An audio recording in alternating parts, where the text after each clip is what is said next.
loro autodeterminazione popolare e che doveva addirittura essere supportata questa azione.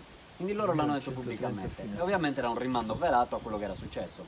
Quando poi è entrato Draghi, che ha cercato di fare questi atti di acquisizione territoriale, dando libero sfogo alla loro mania di grandezza, di controllo degli ambienti, ha fatto sì che i sardi continuassero a credere che in un modo o nell'altro siamo ancora sotto scacco, sotto gioco di multinazionali.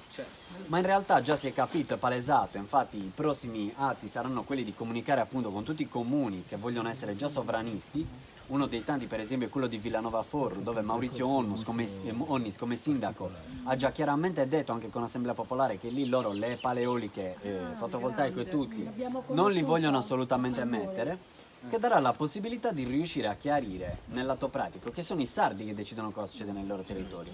Perché quindi si è parlato del catasto nazionale sardo? Perché ogni comune che riattesta la titolarietà comunale di tutti gli ambienti comunali li toglie e li svincola dal soggiogamento, dal controllo della regione autonoma.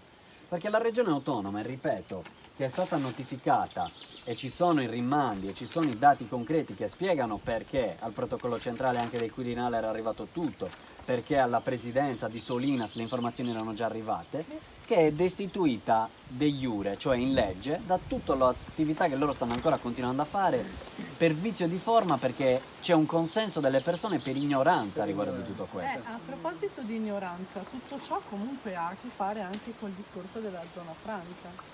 Noi non abbiamo nessuna necessità della zona franca, perché la zona franca è un qualcosa che è stato concesso da uno Stato estero, che era l'Italia, in quel senso l'Unione Europea, e noi oltretutto siamo già usciti, come specificato anche nello Statuto, da qualsiasi regime fiscale o finanziario che abbiano voluto imporre la Sardegna. Di fatto. Abbiamo già nel concreto una moneta a corso legale nazionale che è svincolata anche dal sistema bancario, e quindi abbiamo la capacità di utilizzare anche una moneta interna per qualsiasi attività che noi vogliamo andare a svolgere, e non dobbiamo rendere conto a enti terze. Noi non siamo parte dell'Unione Europea di fatto. A priori. Come Non si siamo chiama parte questa dell'Unione. moneta? Susoddu sardo. Il soldo sardo. Esatto, sì.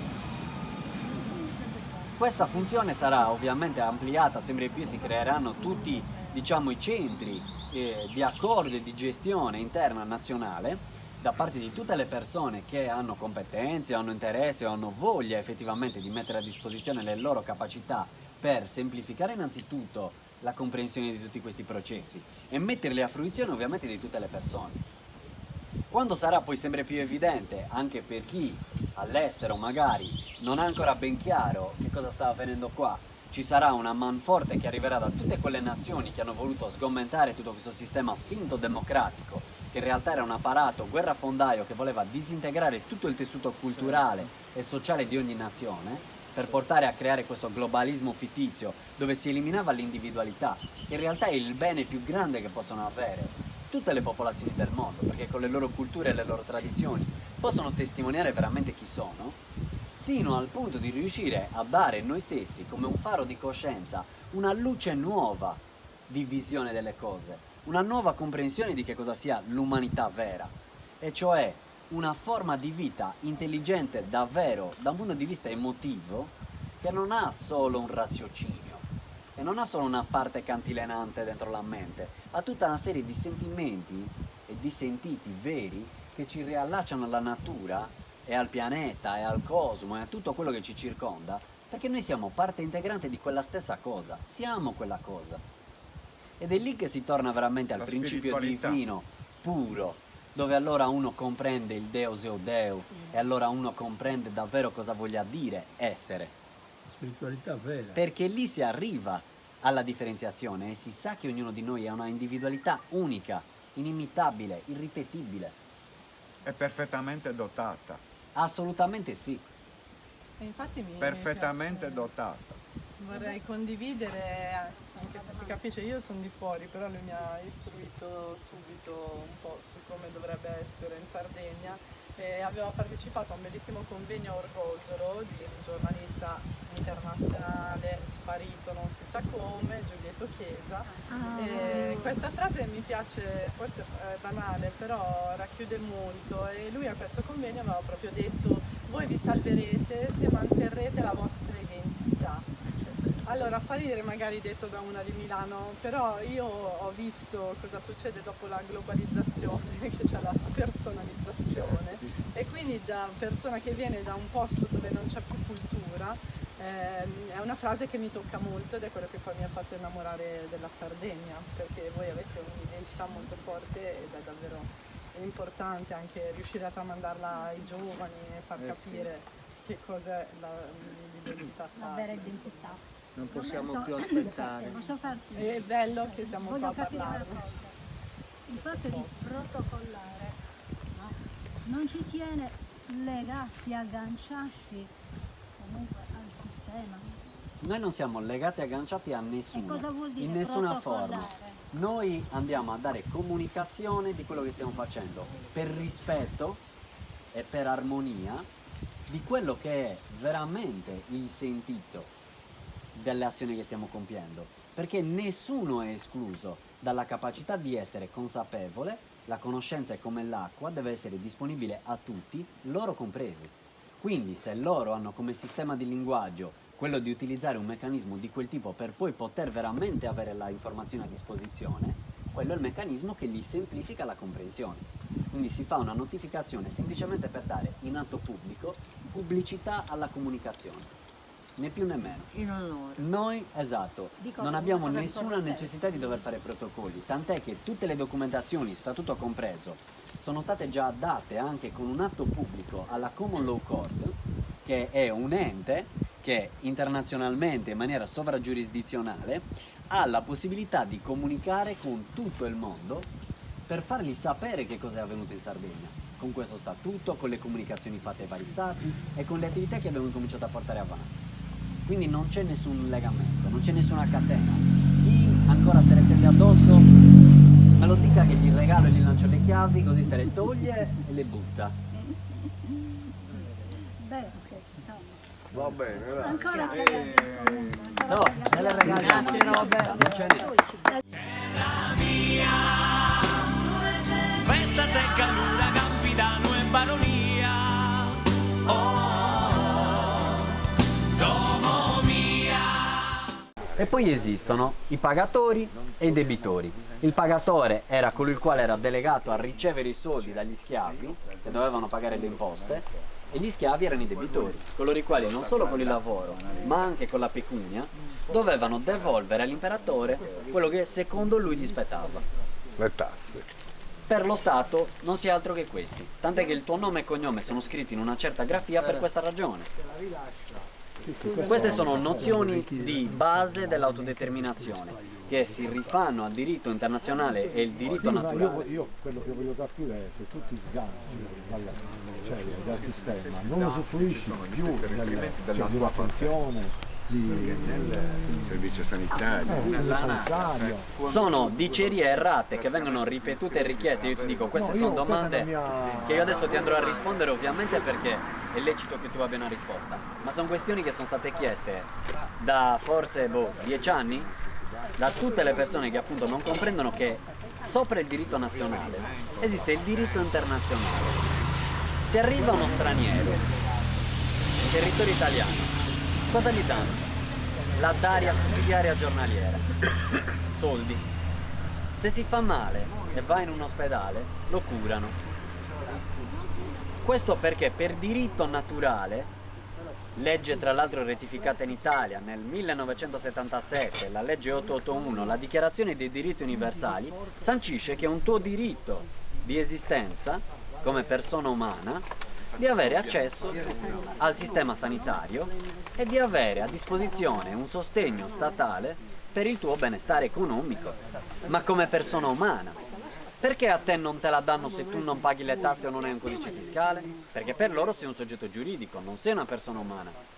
Quando sono stati fatti gli atti, per esempio, nel mio caso, individualmente, nel 2014, per l'acquisizione di questi, cambiamenti di status, non solo mi era arrivata una d'aria, ma mi era arrivata anche una casa a disposizione a Cagliari e anche l'accesso ai mezzi pubblici.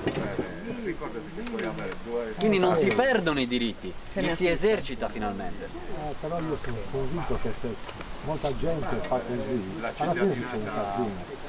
perché comunque ti sopprimono. Il problema nasce Aspetta, perché non è neanche un problema. Questa è Ci una provano, funzione più che illusoria, totalmente falsata, paradigmaticamente morta e sepolta. Quindi io ti dico, lascia che i morti seppelliscano i morti in questo paradigma mentale, perché se è dal 2014 che ho fatto queste cose, e se è dal 2014 che non hanno potuto bloccare assolutamente niente, e se è vero che nel mondo esistono una quantità di stati sovrani che realmente decidono le loro politiche e agiscono in questa maniera e non possono assolutamente limitarle, è perché esiste una volontà e una coscienza cosmica che va ben al di là di queste presunzioni e presupposizioni italiane. Ma quello che, cioè, Questa è la verità dei fatti attuale. essendo comunque la malvagità intrinseca nell'uomo, perciò possono anche cercare di sopprimere la tua buona fede. Sì, ma il problema è quando tu abbocchi e cedi a quel ricatto attraverso facendoti vincere dalle paure e seguendo ancora quelle strade. Quindi ti devi liberare tu, come ha detto lui prima, liberati dalle catene e buttale.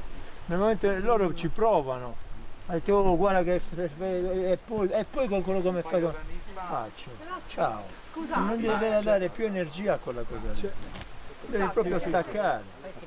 scusate l'ignoranza, però perché questo discorso? A me è capitato di seguire anche una conferenza di Giancarlo Di Tiamat, che fra l'altro se non sbaglio ce n'era una ieri a Cagliari. Perché non è la, io non ne capisco, infatti la mia difficoltà è proprio con tutta questa burocrazia. Perché non siete nella stessa direzione? Perché non si riesce mai ad unirsi? Perché ieri era a Cagliari, oggi è qua e qui siamo qui? Non state dicendo la stessa cosa? No, ed è questa proprio la differenziazione. C'è un discorso che è stato fatto e ripetuto più volte, e anche pubblicamente io già ho dato piena notizia di queste informazioni, si può vedere anche da alcune chat in cui siamo presenti entrambi, perché partecipe del gruppo iniziale di creazione della Banca Mondiale Sovrana, dove in questo cerchio di 12 persone, oltre a me stesso ovviamente rappresenta anche Giancarlo, si era data la possibilità ideologica di creare un sistema che desse uno svincolo completo a livello finanziario alle persone, mettendo in maniera decentralizzata la capacità di accedere a un valore monetario.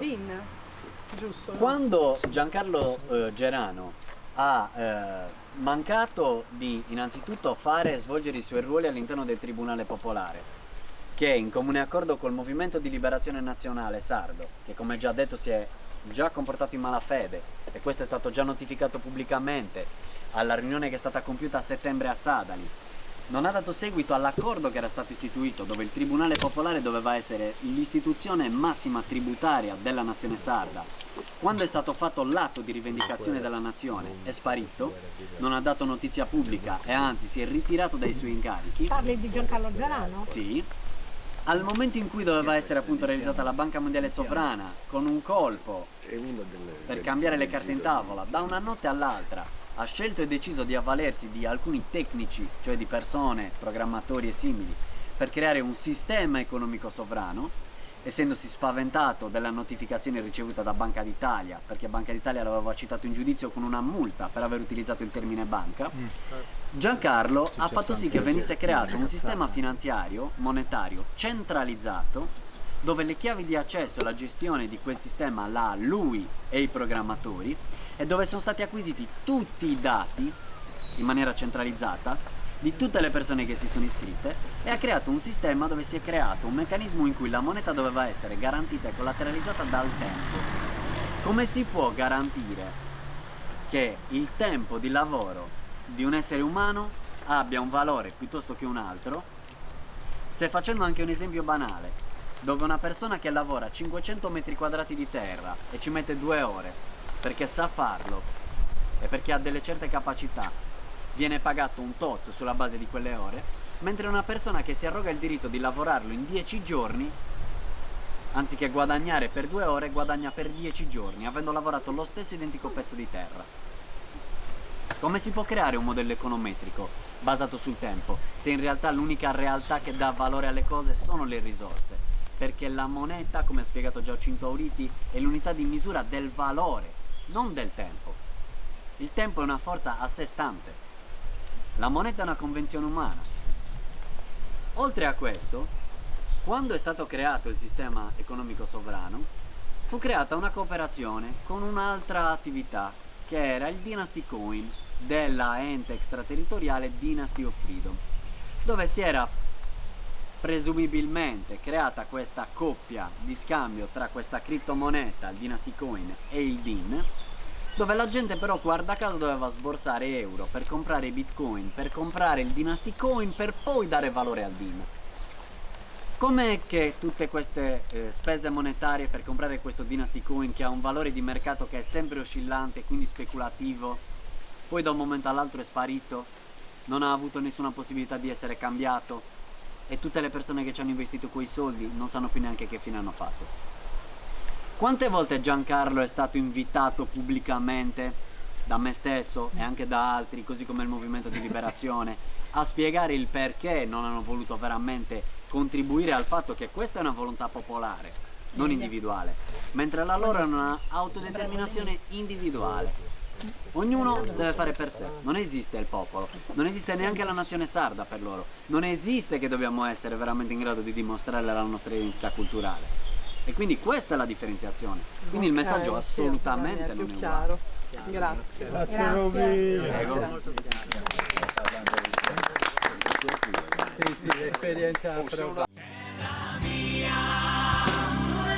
Festas de Calura, Campidano e Baronia.